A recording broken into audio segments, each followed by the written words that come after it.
While Rwanda is on track to increase access to electricity, the World Bank Rwanda Economic Update Lighting Rwanda report states that the cost of electricity supply in the country is among the highest in the region, with household consumers finding it difficult to afford electricity.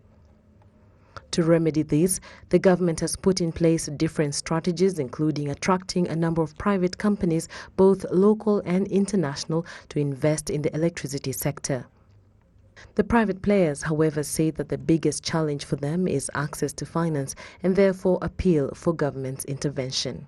Actually, a big challenge we do have is access to finance.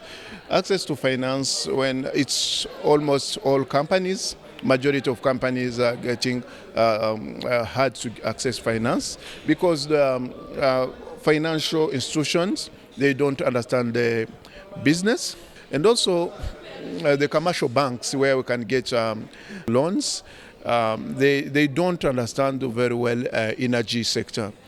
Because of the risk associated to the sector. We are appealing for the government to see how they can match all these shortages by either lifting the capacity, building the capacity of the local companies, and also leverage or easing the conditions that can make a local company to access those finances.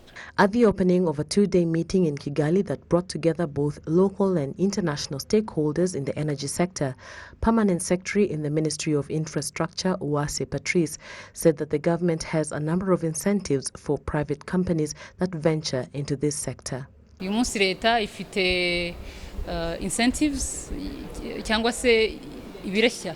The government has different incentives for private companies that invest in the energy sector, including a tax waiver for renewable energy products, as well as other forms of support, so that they will understand that the government values their support because the private sector will help us achieve our target. Emil Rademeyer, a foreign private investor in the energy sector, said that there are many advantages of having the private sector on board. I think we need a safe business environment. We need an environment where companies are encouraged to come and invest, to bring money, and that obviously that you know there's all these knock-on effects. It affects employment. It you know if people bring and develop businesses and projects in these markets, it requires an educated workforce. So I think there's a broader picture than just bringing the funding. According to statistics from the Rwanda Energy Group REG, the cumulative connectivity rate as of October this year is 53% of Rwandan households, including 38% that are connected to the national grid, while 15% are connected to off-grid systems, mainly solar energy and mini-grids. The current access target stipulates a 100% household access by 2024, while productive users will be connected by the year 2022. Fatima Tessi reporting for RTV.